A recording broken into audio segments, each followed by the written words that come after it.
Um bom dia, meus amados irmãos e irmãs. Vamos fazer uma oração para iniciarmos esse tempo de meditação na palavra.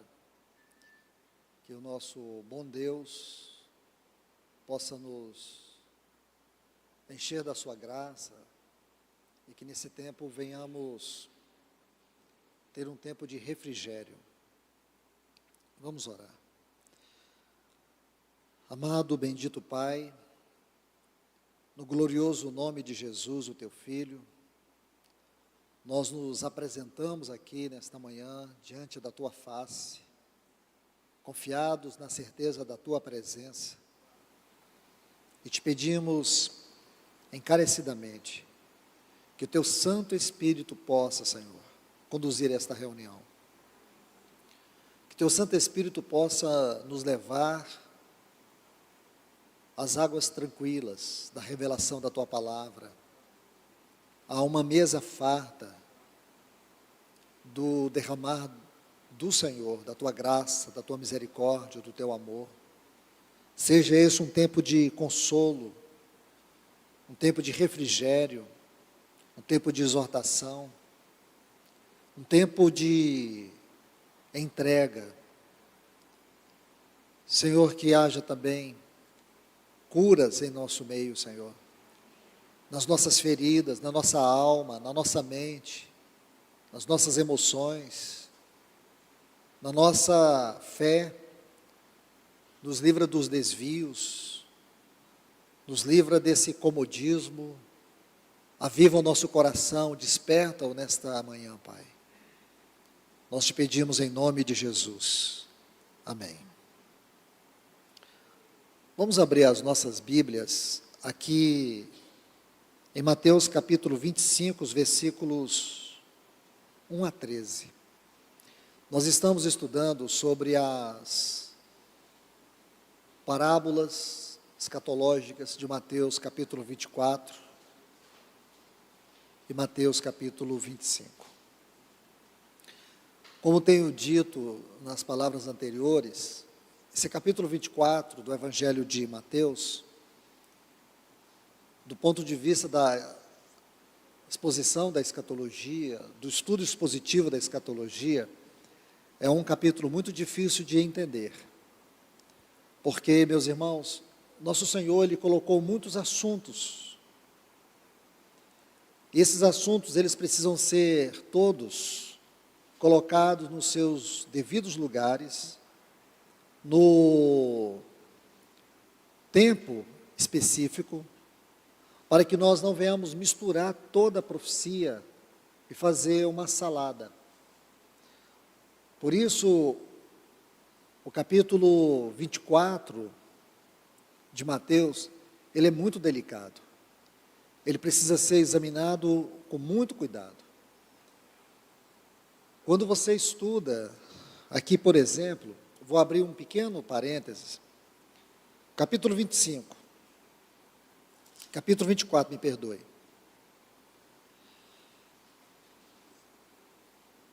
Quando inicia assim: portanto, quando virdes no lugar santo a abominação da desolação, anunciada por meio do profeta Daniel, quem lê, entenda, então os que estiverem na Judéia, fujam para os montes. Quem estiver para o eirado, não desça para tirar nada da sua casa. E quem estiver no campo, não volte para buscar sua capa. Mas ai das grávidas, naqueles dias, e das que estiverem amamentando. Orai para que vossa fuga não ocorra no inverno nem no sábado. Porque nesse tempo haverá grande tribulação, como nunca houve desde o princípio do mundo até agora, nem jamais haverá. E se aqueles dias não fossem abreviados, não se salvaria ninguém, mas por causa dos escolhidos, aqueles dias serão abreviados.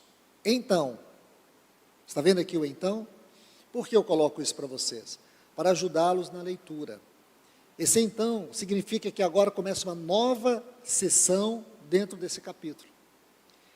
Distinguir cada uma dessas sessões dentro deste capítulo escatológico é um exercício fundamental, porque senão você lê tudo. Aqui, do versículo 15 até o versículo 22, é uma sessão. Ela começa quando o nosso Senhor chama a nossa atenção para a desolação que foi profetizada por Daniel. Onde está essa desolação que foi profetizada por Daniel? No capítulo 9 do livro de Daniel, o versículo 25.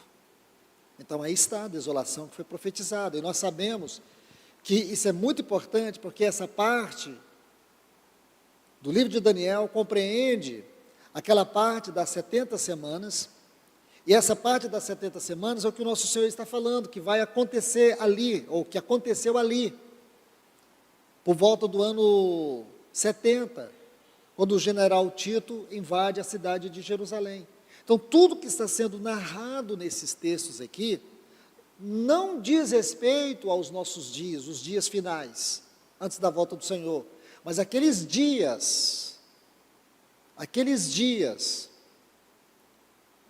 que ocorreram aquela diáspora, a destruição de Jerusalém e depois a diáspora. Então, eu estou colocando isso só para nós vermos o quanto é delicado estudar o capítulo 24. Você não conhecer esses fatos, você não ter a sensibilidade da leitura, você se perder em não conhecer a história que está por detrás das palavras. Aqui jaz também um princípio governante quando você estuda a escatologia bíblica, especialmente nos livros proféticos do Velho Testamento. Muitas profecias do Velho Testamento, especialmente as de Daniel, elas tiveram um cumprimento parcial e um cumprimento final. Um cumprimento parcial, cumprimento final. Quando você lê as profecias relacionadas a esse período, no capítulo 9, capítulo 11, do livro de Daniel, então você tende a restringir todos os acontecimentos ao tempo de Antíoco Epifânio, quando ali entre os anos 175 a 165 a.C., quando ele entrou em Jerusalém, foi até o templo, e no altar do sacrifício, ele profanou, sacrificando uma porca. Então ele profanou a casa de Deus. E muitos estudiosos, eles se limitam a toda essa desolação ao tempo de Antíoco Epifânio. Porém não, irmãos, de forma alguma, até porque o nosso Senhor vai citar essa profecia. E isso muda tudo. Coloco isso só para vocês terem informação do cuidado e da delicadeza de estudar o capítulo 24 de Mateus. E mais ainda, porque este capítulo, o seu assunto é concluído com uma série de parábolas. A parábola da figueira, a parábola do servo, a parábola das 10 virgens e a parábola dos talentos. Todas estas parábolas, elas fazem parte de todo esse contexto deste capítulo 24. Então, nosso Senhor conclui a exposição do capítulo 24 de Mateus com todas estas parábolas.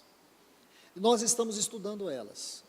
Tivemos a parábola do servo, agora nós estamos estudando a parábola das 10 virgens. Tivemos uma palavra inicial, e agora nós vamos entrar um pouco dentro dessa parábola e procurar ganhar aquilo que nosso bendito Pai tem para nós. Vamos ler os textos relacionados à parábola das 10 virgens. Mateus capítulo 25, versículos 1 a 13. Inicia: Então, o reino dos céus será semelhante a 10 virgens que, tomando suas lâmpadas, saíram a encontrar-se com o noivo. 5 dentre elas eram nécias, 5 prudentes. As nécias, ao tomarem as suas lâmpadas, não levaram azeite consigo. No entanto, as prudentes, além das lâmpadas, levaram azeites nas suas vasilhas, e tardando o noivo, foram todas tomadas de sono e adormeceram. Mas à meia-noite, ouviu-se um grito: eis o noivo, saí ao seu encontro. Então se levantaram todas aquelas virgens e prepararam suas lâmpadas. E as nécias disseram às prudentes: dai-nos do vosso azeite, porque as nossas lâmpadas estão se apagando. Mas as prudentes responderam: não, para que não nos falte a nós e a vós outras. Ide antes aos que o vendem e comprai-o. E saindo elas para comprar, chegou o noivo. E as que estavam apercebidas entraram com ele para as bodas, e fechou-se a porta. Mais tarde chegaram as virgens nécias, clamando: Senhor, Senhor, abre-nos a porta. Mas ele respondeu: em verdade vos digo que não vos conheço. Vigiai, pois, porque não sabeis o dia e nem a hora. Pois bem, meus amados irmãos e irmãs, estes são os textos que nós precisamos atentar nesta manhã. Claro que todos nós, acredito que exaustivamente, já temos ao longo da nossa vida cristã lido esta parábola, os textos relacionados a esta parábola. Quando você estuda essas parábolas escatológicas do capítulo 24 e 25, aqui do Evangelho de Mateus, você vai ver que a parábola da figueira, nosso Senhor, Ele está falando para Israel, mas o seu objetivo é falar com a igreja. Na parábola do servo, é de maneira escancarada uma mensagem para nós, uma mensagem para a sua igreja. Assim como a parábola das 10 virgens e a parábola dos talentos. Porque na exposição escatológica de Mateus capítulo 24, nosso Senhor, Ele fala com o mundo, Ele fala com a igreja e Ele fala com Israel. E depois Ele coloca a parábola da figueira. Olhai para a figueira. Mas Ele está mandando nós olhar para a figueira. A figueira é Israel. Quando vede os seus ramos florescer, sabei que está próximo o verão, o tempo da colheita. Então nosso Senhor está dizendo para nós, o que quer dizer que em todas estas parábolas, o Senhor não está chamando a atenção do mundo, nem chamando a atenção de Israel, Ele está chamando a atenção da igreja. Porque a igreja é o alvo peculiar do Senhor. Então, amados, vamos entrar nessa parábola. Vamos começar bem devagar, para que a gente perceba a grandeza daquilo que está sendo colocado diante de nós pelo Espírito Santo. Veja que essa parábola começa assim: então, o reino dos céus será semelhante a 10 virgens. Essa expressão então, na gramática, nós temos aqui um advérbio, nós temos aqui uma conjunção conclusiva e nós temos também uma interjeição. Se você toma essa expressão então como advérbio, você vai ver que é um advérbio que assinala o futuro, aponta para o futuro. Eu dou ênfase nisso porque é muito importante. Numa palavrinha só, nós conseguimos extrair 3 lições importantes. Então, porque o Senhor está apontando para o futuro. Porque o Senhor está dizendo agora, de maneira clara, que aquilo que está sendo narrado nessas parábolas se relaciona com o tempo final, com a última fase da sua obra, com o período que todas essas profecias se cumprirão, que é o período antes da volta do nosso Senhor Jesus. Então, reino dos céus aqui é uma referência ao período milenial, e nós sabemos que antes desse período, nós teremos o tribunal de Cristo, nós teremos a vinda de Cristo, nós teremos o tribunal de Cristo, nós teremos as bodas, e nós teremos o reino. É importante você saber isso. E nós sabemos que o reino é um tempo de recompensa, mas também é um tempo de reprovação, como nós vemos em cada uma dessas parábolas, em especial na parábola dos talentos. Reprovação. Em todas estas parábolas, nós vemos o Senhor falando de reprovação. A reprovação quanto à fidelidade, quanto à responsabilidade e quanto ao serviço. Meus irmãos e irmãs, não vou entrar nisso de maneira detalhada, mas ainda quero compartilhar algo com vocês sobre o grande perigo entre o espiritualismo, o que é espiritualismo, fazer um paradoxo entre espiritualismo e espiritualidade. O espiritualismo é uma doença horrível, terrível, que muitos cristãos são acometidos e eles não sabem que são, porque o espiritualismo parece muito com a espiritualidade. O espiritualismo é devastador, porque o espiritualismo, a pessoa não sente necessidade de arrependimento, ela não sente necessidade de mudança, de transformação, porque ela é muito espiritual, ela espiritualiza tudo. O espiritualista, ele fala muito de valores espirituais, de verdades espirituais, eles falam muito de santidade, eles falam muito de oração, de jejum, eles falam disso. Quem é que vai imaginar que uma pessoa que dá tanta ênfase em santidade, em jejum, em oração, em obra, em serviço, é uma pessoa que está equivocada? Mas vocês vão ver pela Bíblia o quanto o espiritualismo é devastador. O espiritualismo é a característica de pessoas superficiais, porque essas pessoas são muito profundas nas palavras e muito rasas na vida. Por isso que Jesus diz, nem todos que me dizem Senhor, Senhor, entrarão no reino dos céus. Ele está falando para os espiritualistas. Espiritualismo, irmãos, é pior do que religiosidade, é um sinônimo de religiosidade, mas é mais danoso, ou tão danoso quanto o mundanismo, porque o mundanismo é a prática dos que querem ficar fora, o espiritualismo é a prática dos que querem ficar dentro. Compreende? O cristão, ele consegue claramente distinguir o mundo, mas ele não consegue distinguir o espiritualismo, porque o espiritualismo é uma doença, ela é silenciosa. O espiritualista, ele está espalhado aqui na Bíblia, de Gênesis a Apocalipse, você vai ver pessoas espiritualistas. Você vai ver o espiritualismo em Abraão, e graças a Deus, ele não era um espiritualista, mas você vai ver o espiritualismo dele, quando ele gera Ismael. Você vai vendo isso por toda a Bíblia. Por toda a Bíblia. Porque o cristão maduro, quando ele cai no espiritualismo, ele é convencido pelo Espírito Santo. Ele nos convencerá, o Espírito Santo veio nos convencer do pecado, da justiça e do juízo. E é nesse trabalho do Espírito Santo que ele abre os nossos olhos e mostra-nos o engano do espiritualismo, porque toda pessoa espiritualista é dissimulada. Você vai ver que o espiritualista, ele sabe falar sobre todos os assuntos da Bíblia, o que ele não tem é profundidade nos assuntos da Bíblia. Ele acha que sabe tudo, ele tem conselho para tudo, o que ele não tem é vida.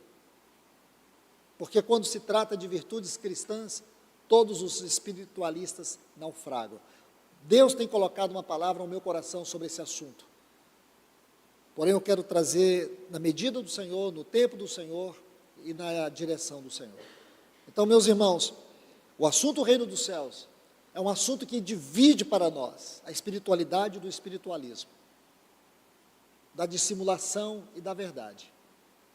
E nós precisamos saber que um dia nossas obras serão julgadas.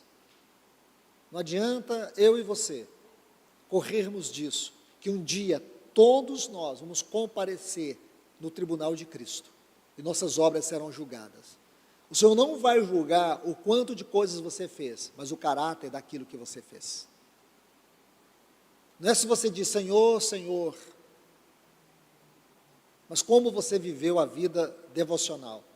Não é se você fez muitas coisas para Deus, é se o que você fez para Deus foi debaixo de uma direção de Deus, de uma vida de obediência à vontade de Deus. Então, o Senhor vai nos dar esse tempo. Essa palavra então aqui, é um advérbio, assinala o futuro. É também uma conjunção conclusiva. Uma conjunção conclusiva. É como se ele estivesse dizendo, à vista disso, isto é, quando você lê todo o capítulo 24, aí você tem a parábola da figueira, aí você tem a parábola do servo, aí você conclui o capítulo 24, aí você inicia o capítulo 25 com essa conjunção conclusiva. Então, à vista de tudo que foi dito, o Senhor quer dizer, à vista de tudo isso, à vista de tudo que vai acontecer na história, porque a profecia do Senhor em Mateus 24 abrange todo o tempo, daquilo que iniciaria a partir do ano 70 até os dias finais dessa dispensação. Escute isso, irmãos. Mateus capítulo 24 é um apocalipse sinóptico, porque abrange os acontecimentos do ano 70 até os dias da vinda de Cristo. Então o Senhor está dizendo tudo isso, à vista de tudo que foi dito. O reino dos céus é semelhante a 10 virgens. Então já falei sobre o reino dos céus. Vamos avançar um pouco. Aí ele diz assim, então o reino dos céus é semelhante a 10 virgens. Nós temos aqui também uma interjeição. Uma interjeição é uma confirmação do que foi dito anteriormente. Por isso essa palavra é muito importante. Por isso essa profecia das 10 virgens, essa parábola das 10 virgens, que é uma profecia, está intimamente ligada a tudo o que ele disse. E ele diz, o reino dos céus é semelhante a 10 virgens. Essa frase 10 virgens, fala da igreja na sua totalidade. Escute isso. Fala da igreja na sua totalidade. O número 10 é um número que fala de generalidade, porém é um número que também fala de responsabilidade. O Senhor aqui não quer falar de generalidade, Ele quer falar de responsabilidade. Ouçam isso, meus irmãos. O Senhor está falando de responsabilidade. Aí ele diz, 5 eram prudentes, 5 eram nécias. O número 5 é um número que também fala de responsabilidade e serviço. É um número que fala de responsabilidade e serviço. 5 são os ministérios de Efésios 4:11. Não dá para entrar em detalhes, mas se você olhar o número 5 no Antigo Testamento, você vai ver que esse número sempre está ligado a serviço e responsabilidade. E o Senhor diz que 5 eram prudentes, 5 eram nécias. Aí nos versículos 3 e 4, as nécias, ao tomarem suas lâmpadas, não levaram azeite consigo. No entanto, as prudentes, além das lâmpadas, levaram azeite nas vasilhas. Aqui nós já vamos começar a mergulhar para dentro desta parábola. Toma essa frase, além das lâmpadas. Além das lâmpadas. Provérbios capítulo 20 e o versículo 27, diz que o espírito do homem é a lâmpada do Senhor. O termo lâmpada, na Bíblia, ele tem um sentido muito genérico, não desvalorizado, um sentido amplo. Nós precisamos encontrar o sentido restrito desta parábola. E aqui nesta parábola, nós precisamos buscar os textos que vão nos ajudar a construir essa interpretação, para que nós possamos chegar à revelação, para que aí o Espírito Santo tenha a aplicação. Então observe bem, primeiro ponto, é que Provérbios é um livro de definição. É muito bom você sempre ler o livro de Provérbios procurando definições, porque ele é um livro de definições, ele nos ajuda a definir termos. Outro dia, estudávamos sobre esta parábola e o termo nécios, nós conseguimos interpretá-lo à luz de Provérbios, assim também como o termo prudente. Porque o livro de Provérbios é um livro muito importante para trazer-nos definições. Não podemos pensar neste livro como um livro meramente poético, ele é um livro de definições, ajuda-nos a definir termos bíblicos, a interpretar termos bíblicos. E aqui há uma interpretação linda, o espírito do homem é a luz do Senhor. Você sabe que o espírito do homem, Deus nos criou numa tricotomia, corpo, alma e espírito. O espírito tem 3 faculdades, é a intuição, aonde a voz de Deus fala. É a comunhão, aonde Deus habita. É a consciência, onde nós temos toda a realidade espiritual, onde se desenvolve o discernimento. aonde se desenvolve a sabedoria, aonde se desenvolve a revelação. Na intuição, Deus fala em nós. Na consciência, Deus fala por meio de nós. É o falar que flui de nós. Porque a consciência é mais ampla. Esse é o Espírito. Você tem esse Espírito. A intuição, a consciência, a comunhão está dentro de você. E sabe como o provérbio chama isso? Lâmpada. É no nosso espírito que o Espírito de Deus habita. É em nosso espírito que nós conseguimos tocar os céus e somos tocados pelos céus. É no nosso espírito que nós conseguimos entrar diante do trono de Deus. É no nosso espírito que a face de Cristo se revela. É no nosso espírito que somos alimentados. Só podemos ser cheios de Deus em nosso espírito. Por isso o espírito é a faculdade mais importante do nosso ser. Quando você toma este ponto, você olha para dentro dessa parábola, você compreende o desfecho final, você pode chegar à seguinte conclusão: a grande falha das virgens nécias é que elas não consideraram a importância do seu espírito. Posso dizer para vocês, meus irmãos, que é uma grande tragédia o fato de que muitos cristãos não compreendem o seu espírito e eles preferem viver a vida na alma. A vida da alma é a nossa vida periférica. A alma é onde está a nossa personalidade, nossa mente, nossa vontade, nossas emoções. E se nossa mente, nossa vontade, nossas emoções não forem controladas pela vida no espírito, o que vai nos dominar são os desejos da carne. Ninguém aqui pode dizer que tem uma carne transformada. Nossa carne é uma carne adâmica, é uma carne imunda, é uma carne corrompida. É nessa carne que o pecado habita. Pecado aqui, eu falo em termos de natureza caída, depravada. É o que Paulo fala em Gálatas capítulo 5, versículo 16, essa luta que existe entre carne e espírito. É uma luta que se desenvolve a todo tempo. Portanto, meus irmãos e irmãs, é uma grande tragédia nós não considerarmos a vida no espírito. Essa é a grande síntese que você pode refletir sobre o fracasso das virgens nécias. Não consideraram. Nosso Senhor usa figuras, porém figuras com grande significado espiritual. E muitos irmãos e irmãs não entendem isso. Eles vivem a vida de qualquer maneira. Eles vivem vida religiosa. É nessa vida religiosa que se desenvolve o espiritualismo. O espiritualismo é uma tragédia, é uma farsa, é uma dissimulação. Você já viu aquele cristão que diz assim: ah, irmão, eu não estou mais fazendo esse trabalho para Deus aqui, porque eu senti de Deus.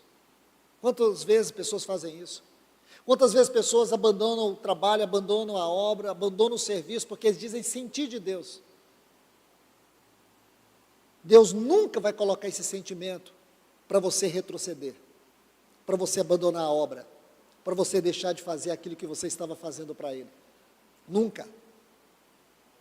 Deus pode te redirecionar dentro da obra, mas Ele nunca vai fazer você retroceder.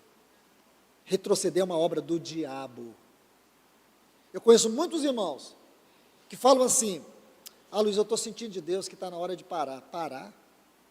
Imagina se Jesus tivesse parado naquela trajetória para o Gólgota, naquele caminho de 6 meses, que Ele leva de Lucas, capítulo 9, até a cruz.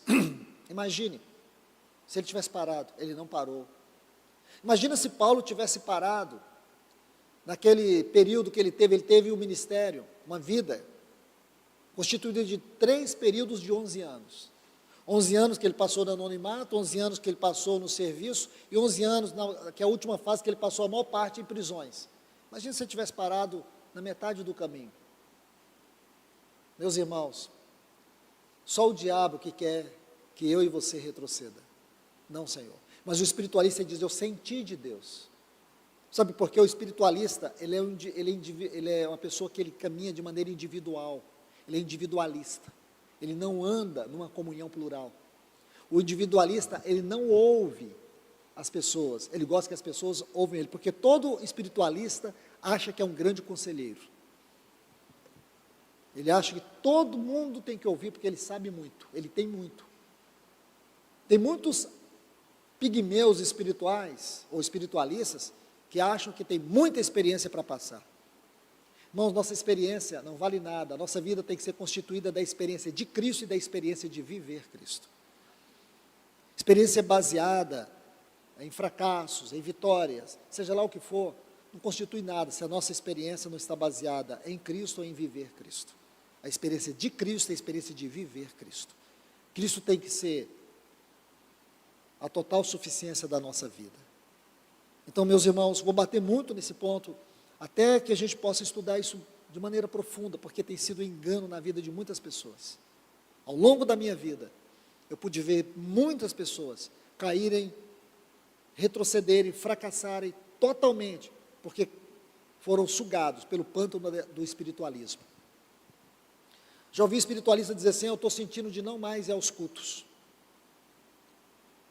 Eu preciso agora ficar em casa. Já vi muito espiritualista dizer isso. Eu sinto agora, irmão, que eu tenho que ficar mais a sós, mais em casa. É assim que os leões da África olham para uma manada de 30 mil gnus, porque o leão sabe de uma coisa: ele vai ter que lutar contra um grande exército, mas ele vai procurar quem? Aqueles que estão fracos, os doentes e os que se isolam. Isolar é uma obra do diabo, comunhão é uma obra do Espírito. Então, muito cuidado, irmãos, muito cuidado. Esse tipo de doença atinge nós aqui, atinge cristãos do mundo inteiro, e elas não percebem, porque o espiritualista, ele não ouve. Por quê? Porque todo espiritualista tem a mania de dizer assim: Deus falou comigo, Deus falou comigo. Só ele ouve a voz de Deus. Muito cuidado, irmãos. Nós vamos aqui, observe bem, além das lâmpadas. Permita-me, irmãos, quero colocar aqui 3 textos para a gente abrir essa frase, estudá-la de maneira eficaz. O primeiro texto está aqui no Evangelho de Mateus, capítulo 5, versículo 16.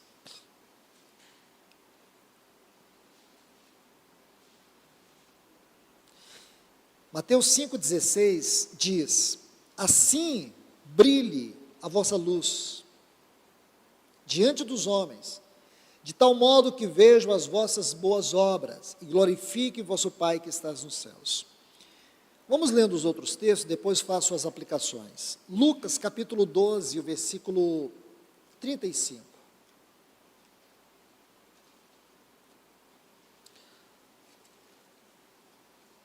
Diz assim: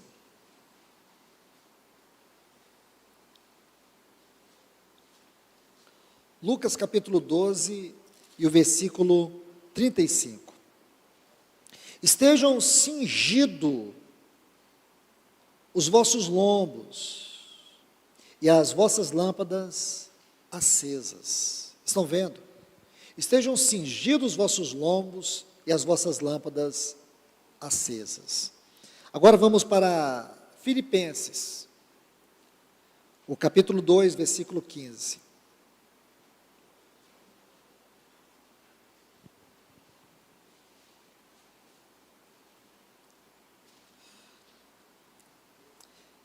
Filipenses 2,15 diz: para que vos torneis irrepreensíveis, filhos de Deus, inculpáveis, no meio de uma geração pervertida e corrupta, na qual resplandeceis como luzeiros no mundo. Vamos extrair algumas lições aqui, irmãos. Nós não podemos ler a palavra de Deus aleatoriamente, nós temos o dever de extrair lições. Primeiro ponto aqui, espiritualmente falando, nessa parábola existe uma estreita relação entre a lâmpada, entre o azeite, entre o Espírito e a unção. Algo que nós precisamos compreender aqui: lâmpada, azeite, o Espírito, a unção. Outro detalhe, aqui eu já entro em Mateus 5,16.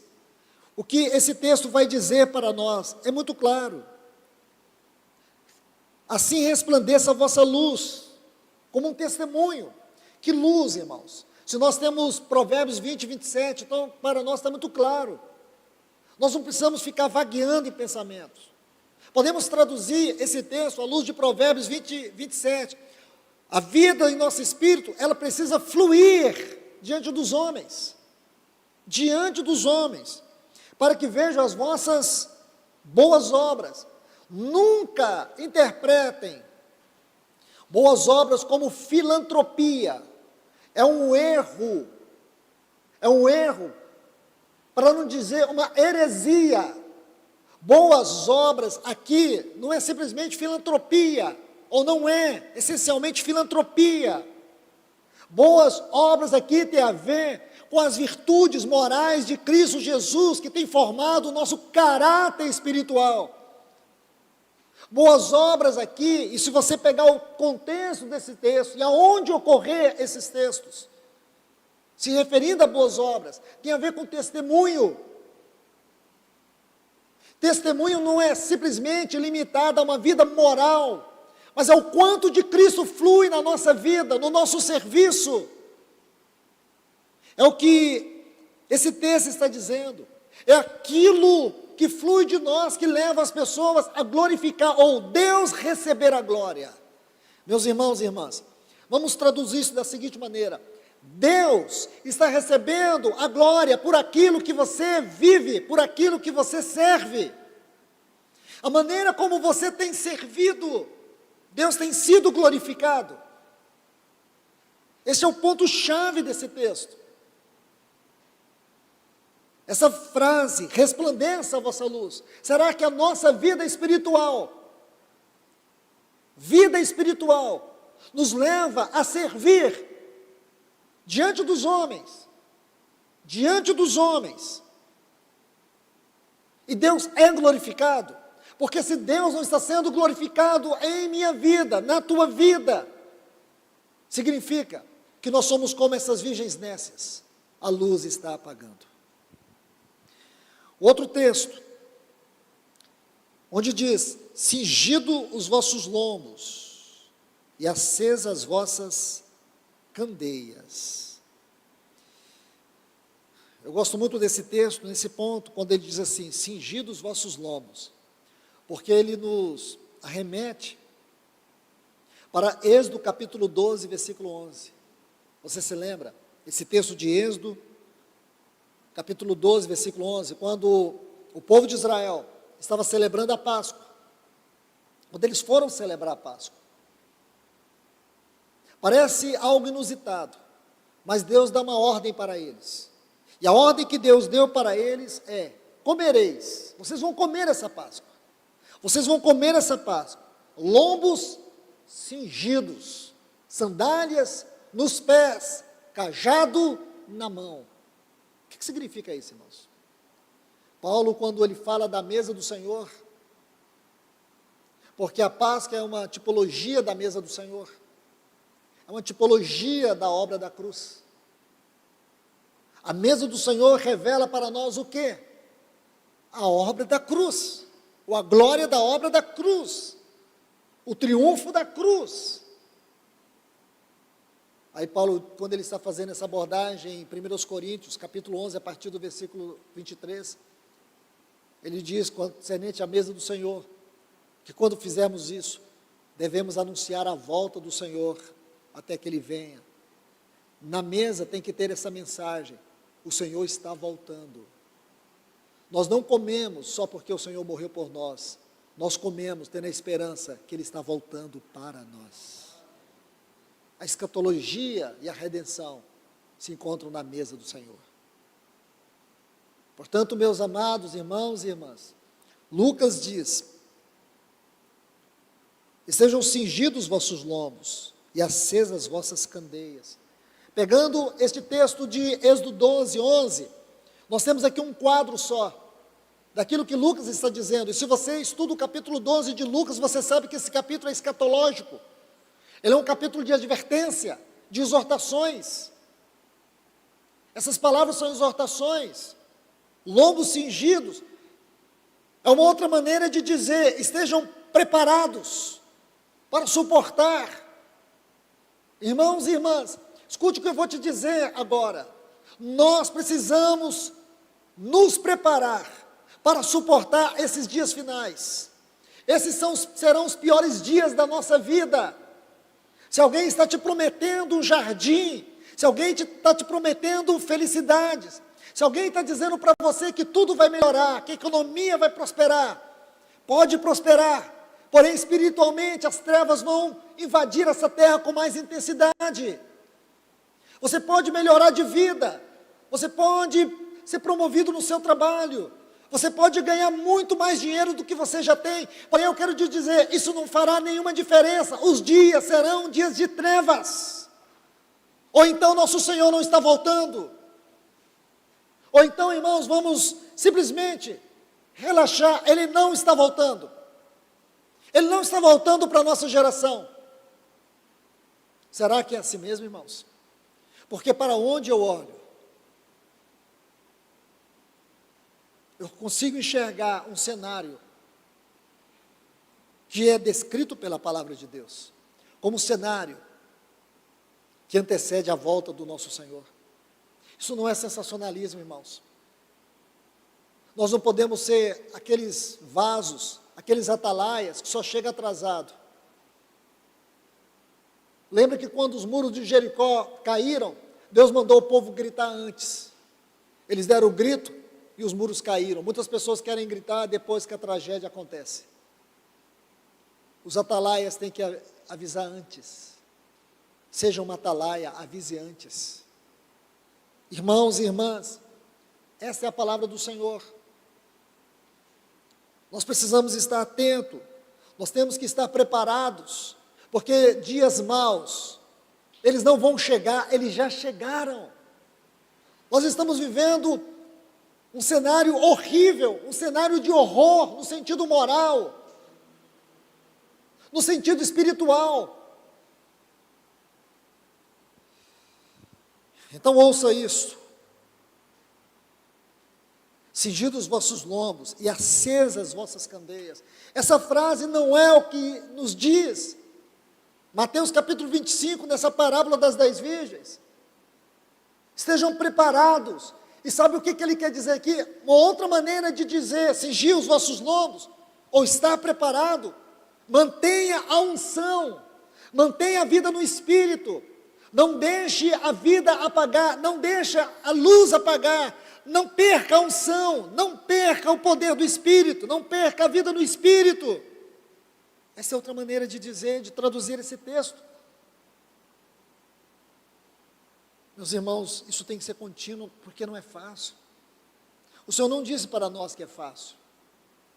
Se você tem uma vida fácil, faz o que muitos estão fazendo aí. Vira um coach,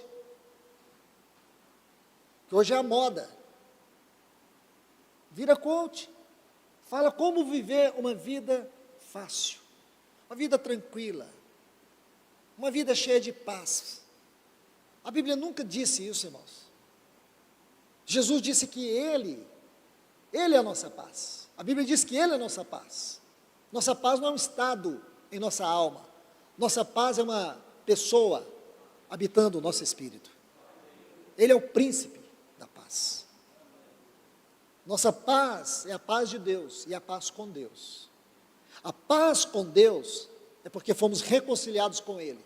Não há condenação, não há nada que nos separa entre nós e Ele, porque Cristo está entre nós e Ele. A paz está entre nós e Ele. Por isso nós estamos em paz com Deus.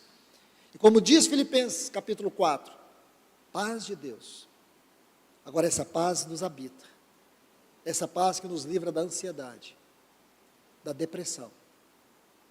E se você perder essa paz de Deus, você vai ser tomado pela depressão e pela ansiedade. A cura para toda forma de depressão é a paz de Deus. Essa paz que excede todo conhecimento, todo entendimento, guardará as nossas almas, guardará a nossa vida. Então, meus queridos irmãos e irmãs, vamos para Filipenses 2,15. Para que vos torneis irrepreensíveis, sinceros, filhos de Deus, inculpáveis no meio de uma geração pervertida e corrupta, na qual resplandeceis como luzeiros no mundo. Esse é o imperativo aqui, é que nós resplandeça nessa hora, irmãos. E que hora, que tempo difícil, irmãos. Que tempo difícil, que tempo amargo. O tempo da falsa fé, da dissimulação, da falta de amor, não é do mundo não, dos cristãos, da falta de cuidado, da falta de interesse, não é do mundo, irmãos, é nossa. É isso, justamente isso. Nós somos chamados para brilhar no meio de uma sociedade corrupta, no meio de familiares ímpios. Você tem brilhado? Será que eu tenho brilhado? No lugar onde nós moramos, onde trabalhamos, nós precisamos brilhar, nós precisamos ser uma luz acesa, porque todo este mundo está em trevas. Meus irmãos, o que o diabo tem feito para perseguir a igreja hoje é algo tão sórdido, que não se compara nem com as perseguições que começaram com Nero e terminaram com Diocleciano, aqueles 10 imperadores romanos que tentaram varrer a igreja do mapa. A perseguição hoje é muito mais hostil, porque essa perseguição, ela é diabólica, ela é totalmente diabólica. Se você olha para um jornal, para uma revista de grande circulação, ou mesmo para os telejornais, você vai ver o que o diabo está tentando fazer com a igreja. Ele enviou muitos emissários satânicos, malignos, que nunca nasceram de novo, para cometer os piores crimes, e depois serem colocados nas páginas de jornais, como pastores, pastoras, crentes, evangélicos. Nunca nasceram de novo, nunca foram habitados pelo Espírito Santo, mas falaram dele, pregaram ele, o espiritualismo. E depois Satanás o jogou por terra, com o único propósito, envergonhar o Evangelho de Cristo, o nome de Cristo e a obra de Deus. Uma total mentira, porque isso não é igreja, e esse povo nunca foi cristão. Paulo foi acusado dos piores crimes, Ele chega a dizer que na sua defesa ninguém foi ter com ele. Mas do que mesmo eles acusaram Paulo? Do que mesmo? Ele foi martirizado por quê? Porque ele pregou a verdade. O seu sangue foi derramado. E a igreja, a obra de Deus não parou. Porque as acusações de Paulo, as prisões de Paulo encorajavam a igreja.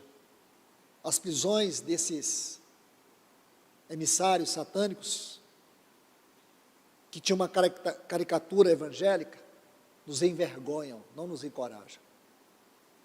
Isso não é o testemunho de Cristo, esse não é o testemunho da igreja, essa não é a igreja.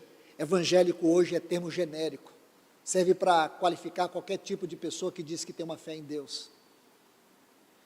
Meus irmãos, é triste, é um horror o que está acontecendo com o nome de Deus na terra. Mas você pode ter certeza, nosso Deus vai vencer.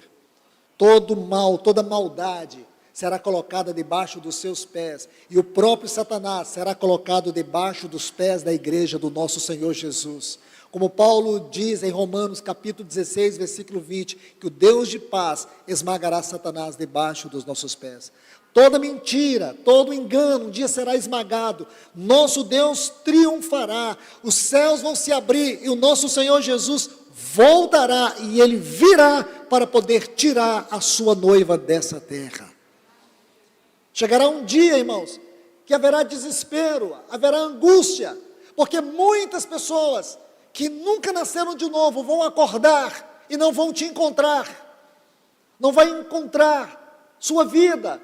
Muitas pessoas vão sentir sua falta no trabalho, Talvez alguns aqui serão demitidos por justa causa, porque não frequentarão o trabalho por mais de 30 dias, e não deu notícia, e ninguém sabe onde está. Muitos maridos, eles vão acordar na manhã e não vão ver suas esposas, como muitas esposas não verão seus maridos, e vão mandar o WhatsApp, só que vai assustar porque o telefone está lá. E depois, em questão de horas, vão descobrir que muitos maridos sumiram, muitas esposas sumiram, muitos filhos sumiram, e o mundo vai estar num grande alvoroço, enquanto nós estaremos nos ares, contemplando a face do nosso amado Jesus. Isso vai acontecer, irmãos. Suporte um pouco mais, por mais que isso nos entristeça, ver o nome de Deus sendo vilipendiado todos os dias, nos principais sites, nas principais revistas, tem lá uma agressão, eles querem falar de uma pessoa, mas na verdade enfatizam o nome de Deus, enfatizam a fé, o ridículo, esse evangelho ridículo, esse evangelho medíocre, não é o evangelho dos apóstolos, não foi o evangelho que o nosso Senhor pregou, esse evangelho dos escândalos, esse evangelho onde os homens usaram o nome de Deus para se enriquecer, esse não é o evangelho de Cristo. Mas você pode ter certeza que o nosso Deus não está de braços cruzados no seu trono, Ele reina, Ele governa, Ele tem sido longânimo, mas Ele um dia se levantará. Nosso Deus vive, nosso Senhor Jesus vive, e o Espírito Santo está trabalhando. Então vamos mais, meus irmãos e irmãs, avancemos um pouco mais. A palavra virgens é uma palavra muito importante aqui. Em 2 Coríntios, capítulo 11, versículo 2, Paulo diz assim: porque vos tenho preparado para vos apresentar como uma virgem pura ao marido, a saber, Cristo. Vos tenho preparado como virgem pura. Eu quero te falar que virginidade aqui é uma condição do nosso coração. Virginidade aqui fala de pureza. Essa virgindade aqui, que está sendo enfatizada, escute isso, fala de pureza. Essas virgens, é uma figura de pureza. Essa virgindade aqui, enfatiza o caráter do nosso coração. Então, por favor, acrescente um texto aí, que está aqui em Mateus, capítulo 5, versículo 8, onde diz: bem-aventurado os limpos de coração, porque eles verão a Deus. É o mesmo que o escritor aos Hebreus diz: sem santidade ninguém verá o Senhor. Santidade, irmãos, não está baseado no que eu faço para ser puro. Santidade não é a minha diligência em desviar do pecado. Santidade na Bíblia é uma pessoa. 1 Coríntios, capítulo 1, versículo 30, diz que ele se tornou da parte de Deus santidade. Santidade é a vida de Cristo, transformando o meu caráter. Santidade é a vida de Cristo, não é as minhas intenções, são as suas ações operando dentro de mim, porque o Espírito que veio nos habitar é o Espírito da santidade, por isso que Ele é o Espírito Santo, e Ele vem nos convencer do pecado. Quem me convence do pecado, não são os conceitos que eu tenho do pecado, quem me convence do pecado é o Espírito Santo que em mim habita. Então você percebe que a obra é diferente. Possivelmente nossa teologia esteja errada e a palavra de Deus prevalece sobre ela. Nossos conceitos de falar desses assuntos. E tem que haver uma disposição minha para isso, é claro, porque é graça com responsabilidade. A graça de Deus é nos dar o Espírito Santo. A responsabilidade é conservá-lo dentro de mim. Por isso que vocês vão ver aqui nessa parábola a responsabilidade dessas virgens. E de comprar aqui é uma outra maneira de dizer, é nossa responsabilidade. É nossa responsabilidade buscar uma vida santa. E como se busca uma vida santa? Desenvolvendo um caráter piedoso e devocional. Na oração, na palavra e na comunhão com Deus. Então, esse é um ponto. Bem-aventurados os limpos de coração, porque verão a Deus. O irmão Martin Lloyd Jones, quando ele faz o comentário das bem-aventuranças, do Sermão do Monte, Ele coloca uma frase muito importante sobre esse texto. Ele diz assim: a única maneira de alguém ter um coração limpo é reconhecer toda a impureza que existe dentro dele. Meus irmãos, isso é tão importante quanto ao assunto que eu falei para vocês há pouco, sobre a nossa natureza caída, corrompida. É justamente isso. Nós precisamos reconhecer que em nós não habita bem algum. O Jeremias, ele diz assim no capítulo 17, versículo 9: enganoso é o coração, mais do que todas as coisas, desesperadamente corrupto. Deixe-me colocar 3 pontos aqui sobre 3 palavras nesse texto de Jeremias. Primeiro, enganoso. Fala de algo astucioso, traiçoeiro. Nosso coração é traiçoeiro. Nosso coração aqui está ligado de maneira muito íntima à nossa personalidade, à nossa alma, nossa mente, nossa vontade, emoções. Não confie nas suas emoções.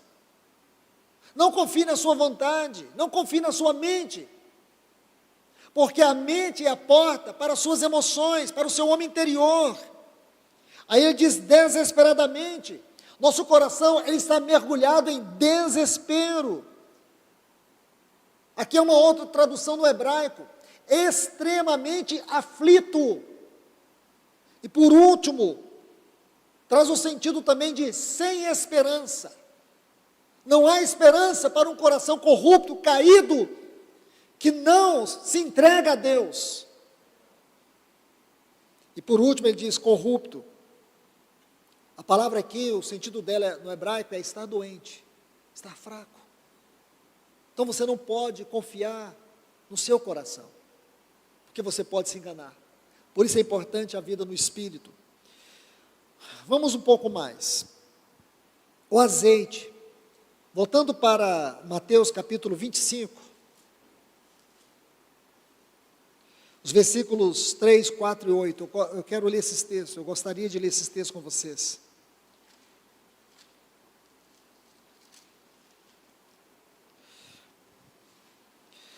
As insensatas, tomando suas lâmpadas, não levaram azeite consigo. Versículo 4. Mas as prudentes levaram azeite em suas vasilhas, juntamente com suas lâmpadas. É muito importante essa frase, juntamente com suas lâmpadas. Versículo 8. E as insensatas disseram às prudentes: dai-nos o vosso azeite, porque nossas lâmpadas se apagaram. Muito importante você conjugar esse versículo 8 com o versículo 4. Prestemos atenção aqui, irmãos. O azeite é algo de grande valor e significado espiritual. Representa aqui a obra e a unção do Espírito na nossa vida. Essa é a tipologia do azeite. O que o Senhor está dizendo para nós nesses textos é que o grande fracasso das virgens nécias foi negligenciar em suas vidas a obra do Espírito Santo. Este foi o grande fracasso. E possivelmente esse seja o fracasso de muitos de nós na nossa vida espiritual, é que nós temos negligenciado a obra do Espírito, a vida no Espírito, a habitação do Espírito, os dons do Espírito. Então isso é muito sério. Como eu estava dizendo há pouco, meu irmão e minha irmã, há alguns textos na Bíblia, por exemplo, aqui no versículo 40 do capítulo 24, Mateus 24, 40, que diz: estarão 2 no campo, um será tomado e outro será deixado. Lucas capítulo 17, que foi outra maneira de Lucas descrever esse sermão profético do nosso Senhor. Então aqui ele coloca alguns pontos que Mateus não colocou. Lucas coloca assim, no capítulo 17 e o versículo 33, quem quiser preservar sua vida, perdê-la-á. E quem quiser preservar sua vida, perdê-la-á. E a quem quiser perder, a de fato salvará. Aí no texto seguinte, nos versículos 34 e 35, ele diz: naquela noite, 2 estarão na cama, um será tomado, o outro será deixado. Aí no versículo 35 ele diz: 2 mulheres estarão moendo, uma será tomada e outra será deixada. Essa não é uma matemática que o Senhor está propondo para nós. O que o Senhor está dizendo para nós é que possivelmente, até mesmo em muitos lares, alguns cônjuges, como eu há pouco citei, muitos filhos, eles ficarão. Oh, meu irmão, não queira exercer a fé na sombra da sua esposa. Não queira exercer a fé na sombra do seu esposo. A fé é uma experiência pessoal de cada um. Não queira viver na sombra da comunhão da igreja. Brilhe sua luz. Cada um de nós temos o dever de brilhar a nossa luz.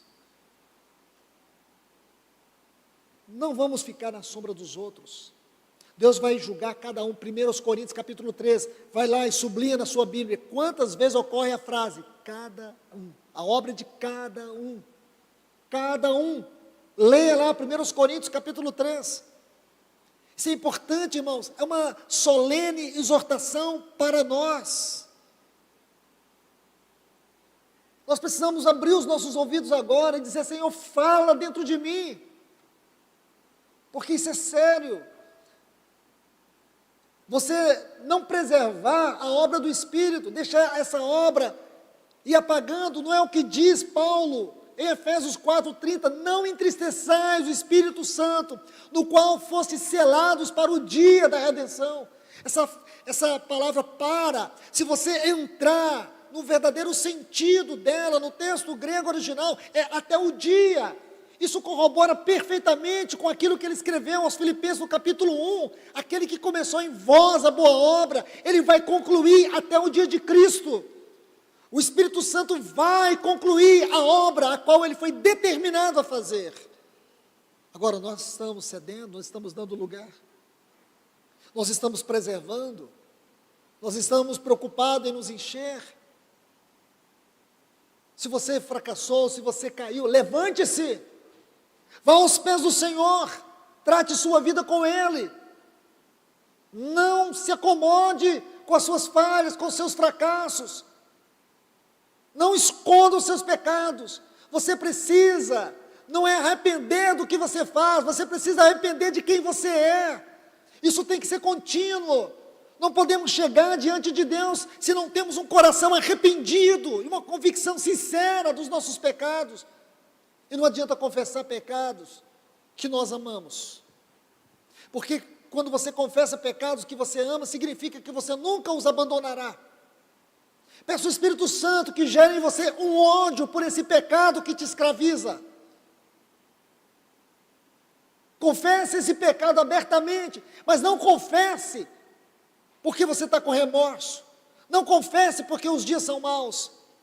Confesse e os abandone, porque se você não os abandonar, não abandonar esse pecado, se vocês não abandonarem, se nós não abandonamos os pecados que confessamos, esses pecados é que nos matarão. Assim como fez Saul, quando ele poupou o melhor de Amaleque. E você sabe que quem matou, quem cravou aquela espada no peito de Saul foi um amalequita. O pecado que você não destruir será o pecado que te destruirá. Eu sei que é duro tudo isso, irmãos. Seria tão bom se nós estivéssemos aqui meditando, o Senhor é meu pastor e nada me faltará, deitar-me em fase de espaço, guia-me às águas tranquilas. Como seria bom, né, irmãos? Nós pudéssemos falar aqui dos encantamentos celestiais. Só o Espírito Santo sabe o que está dentro do meu coração, irmãos. Só o Espírito Santo sabe o que está ali na nossa frente. Só o Espírito Santo sabe, conhece toda essa atmosfera espiritual que está esfriando o amor da igreja. Essa semana mesmo, fui chamado por um irmão, um presbítero muito querido, de uma comunidade preciosíssima, para compartilhar uma dor do seu coração. Sabe qual é a dor, irmãos? É o mal generalizado das comunidades hoje. Os irmãos não querem voltar mais a reunir. Irmãos, eu vestido de bermuda, camiseta cavada, um copo de guaraná do lado, vendo o Zoom, com a minha câmera fechada, deitado no meu sofá, ouvindo uma palavra. É tudo que os cristãos queriam nessa época, irmãos. Os cristãos não querem. Esse irmão chamou todos os presbíteros, colocou toda a situação, já foi liberado o local de reunião, está tudo liberado, nós podemos reunir. Os irmãos não estão encontrando força para chamar os irmãos, porque os irmãos não querem mais reunir. Entende, irmãos? Muitos irmãos, eles dizem que eles são do grupo de risco que não podem vir reunir, mas eles podem ir pescar, eles podem ir no shopping center, eles podem ir em muito lugar, mas eles não podem vir aqui porque aqui eles podem pegar o coronavírus. Irmãos, eu não sei. Eu só sei, uma coisa eu sei, o que eu não sei, mas o que eu sei é que vai ser muito difícil trazer os irmãos para congregar de novo. Nós nunca mais voltaremos àquele normal de antes. Da agora para frente, os dias serão trabalhosos e mais difíceis. Que o Senhor avive a sua obra, porque sem avivamento, irmãos, todos nós pereceremos. Sem avivamento, eu vou perecer. Se o Senhor não trouxer um avivamento, nós pereceremos. Nós veremos os nossos lares destruídos, nossos filhos totalmente destruídos, essa geração que está crescendo, destruída, sem referencial, a igreja fraca, não teremos o culto de oração, nossos cultos terão que ser show para poder atrair pessoas, teremos que baratear a graça, o evangelho, não poderemos mais pregar o que o Senhor quer, temos que pregar o que o povo quer ouvir. Sem avivamento nós vamos perecer, irmãos. Nós precisamos criar dentro de nós um sentimento obsessivo por um avivamento. Não adianta nós ficarmos isolados, nós precisamos criar isso, gerar cada pessoa aqui dentro. Porque vai ser difícil os dias que virão. Meus irmãos e irmãs, tomem isso no vosso coração. Olha o que Paulo diz. Que todo o seu trabalho é para poder apresentar a igreja como uma virgem pura. O Senhor tem levantado homens, levantado mulheres, para se tornar uma vanguarda de frente, eles precisam ter isso no coração. E se nós fracassarmos, tudo virá de água abaixo. Não fará o menor sentido nós nos reunirmos. Nós não precisamos e nem podemos ficar aqui acomodados esperando o Senhor voltar. Antes do Senhor voltar, nós temos que trabalhar. E nós temos que trabalhar para que haja um avivamento entre nós.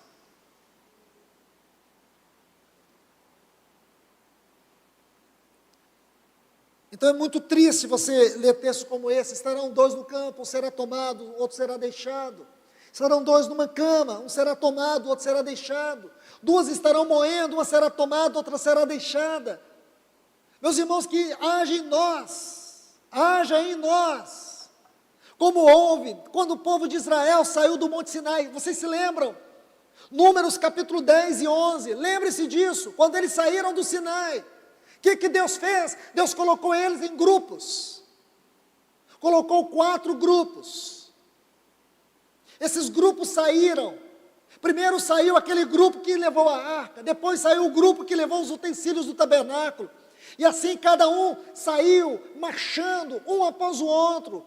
O primeiro grupo saiu, só depois de 3 dias o outro grupo saiu, e assim a nuvem estava sobre eles, e o Senhor determinando eles a sair, até que havia o último grupo, era a retaguarda, aqueles que vieram por último, para não deixar ninguém para trás. Esses somos nós, irmãos. Não podemos deixar ninguém para trás. Mas como vamos fazer isso, irmãos? Com tanta frieza, com tanta falta de indisposição para a oração. Como vamos fazer isso? Se nós não estamos levando a sério a palavra de Deus.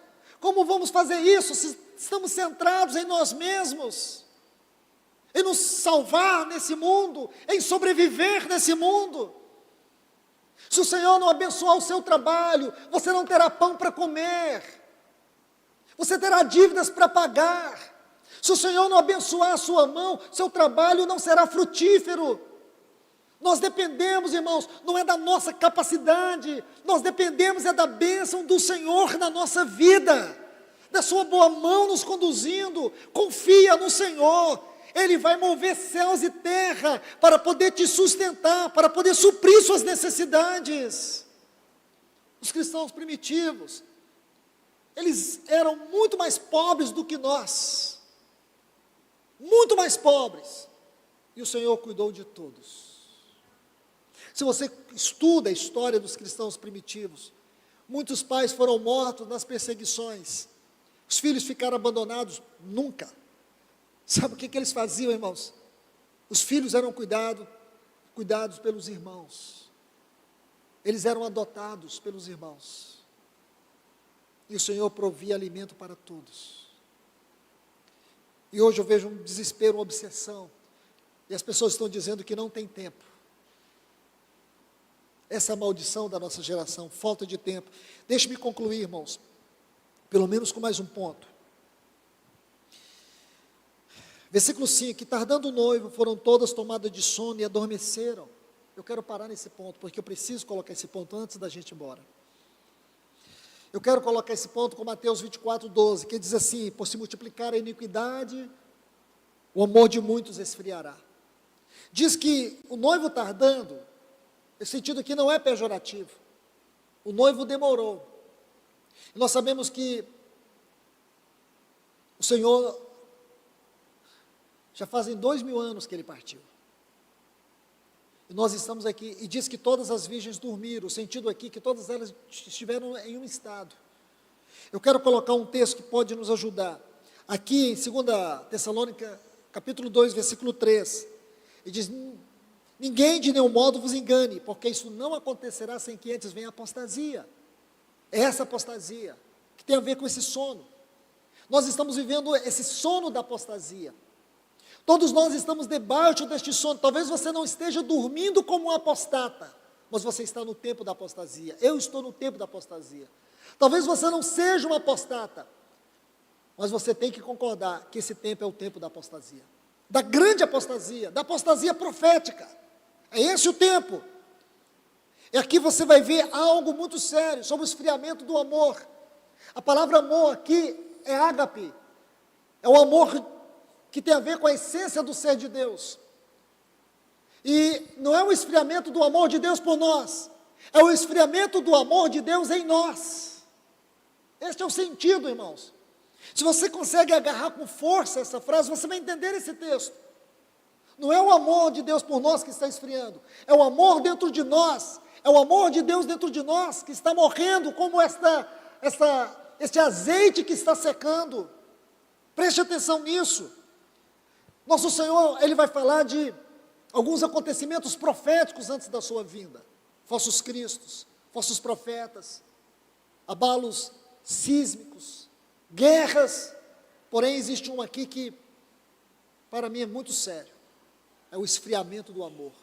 Nosso Senhor diz que o esfriamento do amor é um sinal da sua volta. Nós somos uma geração que desaprendeu a amar, que ignorou esse amor. Hoje as pessoas estão em busca de um amor platônico, esse amor de Hollywood, esse amor que só vale enquanto dura. É esse amor que as pessoas procuram, o amor que satisfaz a carne.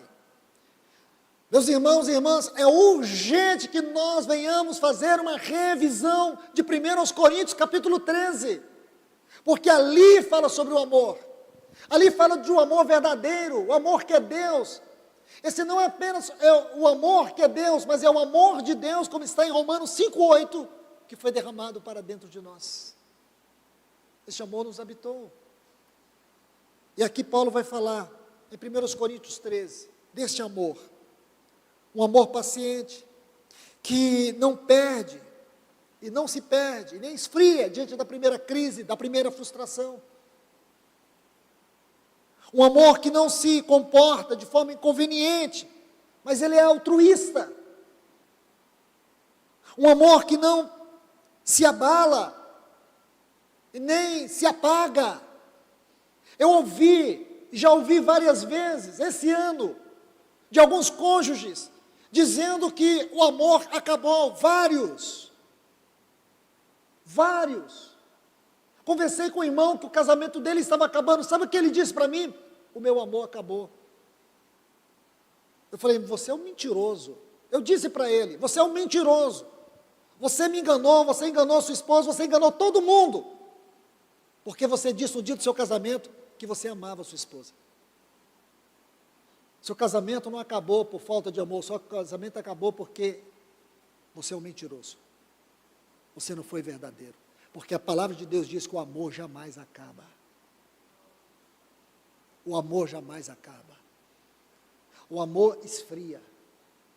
Sabe por que o amor esfria? Porque ele não é cultivado na verdade. Sabe por que o amor esfria? É porque a lâmpada se apaga. É porque a lâmpada está se apagando, o amor está esfriando, irmãos. Esse tempo de apostasia está acontecendo isso. Meus irmãos, eu sei que não é fácil. Não é fácil. Mas nós precisamos revisar este assunto na nossa vida pessoal. Sabe por que o amor apaga? O amor do esposo com a esposa apaga, ou vice-versa? Sabe por que apaga? É porque já apagou o amor para com Deus. Apagou o relacionamento com Deus. Esfriou o relacionamento com Deus. O problema é esse. Ele não é difícil de resolver. É só arrepender. É só colocar o joelho e a face no chão, diante do Senhor, e arrepender. E tudo será restaurado, porque Deus tem prazer de nos batizar novamente com o seu amor, de renovar esse amor dentro de nós. Mas o que está acontecendo, irmãos? Eu vou dizer para vocês o que eu acho que está acontecendo na minha visão, que tem destruído este amor: o individualismo e o narcisismo. É isso que está destruindo. As pessoas estão voltadas para elas mesmas. Hoje as pessoas estão dizendo assim: eu quero viver minha vida. Eu quero viver minha vida. Esse casamento é uma prisão. Não, meu irmão e minha irmã. Meu irmão e minha irmã, esse casamento é uma proteção que você tem. Esse casamento é uma parte da igreja que o Senhor chamou para você viver e desenvolver as virtudes de Cristo. Eu quero te dizer, meu irmão, eu sei que pessoas estão me ouvindo em muitos lugares, então eu vou dizer para você, meu irmão e minha irmã: não destrua o seu casamento. Não destrua. Não destrua, porque você vai jogar sua história fora. Você vai fazer o quê quando você, com o seu álbum de casamento, com todas as viagens, com tudo que você viveu? O que você vai fazer, meu irmão? Você vai ser uma pessoa sem história. Esse é o ponto que eu diria assim, subsidiário da situação. O que você precisa é reconstruir, não é o seu lar em primeiro lugar, é o seu relacionamento com Deus, porque quando você reconstruir o seu relacionamento com Deus, seu lar será reconstruído. Esse ponto eu quero ressaltar, irmãos, porque ele me chama a atenção nesses últimos anos. O esfriamento dos relacionamentos é um fruto, uma consequência do esfriamento do nosso relacionamento com Deus. E é uma das grandes características da apostasia do nosso tempo. É uma das grandes características da apostasia do nosso tempo. O esfriamento do amor. Que o Senhor nos ajude, irmãos. O último ponto, eu vou deixar para compartilhar numa outra oportunidade, que vai linkar com a próxima parábola. Que o Senhor nos ajude, que essa palavra seja de ajuda para todos nós. Me perdoe ter excedido no horário, e que o Senhor tenha misericórdia de cada um de nós. Senhor, nós te agradecemos, nós te louvamos, nós te bendizemos. Obrigado por esse tempo, Senhor. Obrigado pela tua palavra. Talvez não seja o que desejássemos ouvir, mas eu tenho certeza que é aquilo que o Senhor deseja falar. Fala com a minha vida, Senhor. Fala dentro de mim, fala na vida dos meus irmãos, das minhas irmãs. Renova-nos, Senhor. Senhor, que esta palavra possa quebrar grilhões que aprisionam nossa mente, Senhor. Que aprisionam o nosso coração, a nossa vida. Senhor, nos ajuda. Nós não queremos ser essas virgens nécias. O azeite está acabando, a luz está apagando, o amor está esfriando. Não, Senhor, nós não queremos ser essas virgens nécias. Livra-nos, Senhor, deste pântano religioso. Leva-nos para as águas tranquilas, aos pastos verdejantes. Dá-nos uma mesa na Tua presença, Senhor. É isso que oramos, é isso que te pedimos no nome de Jesus. Amém.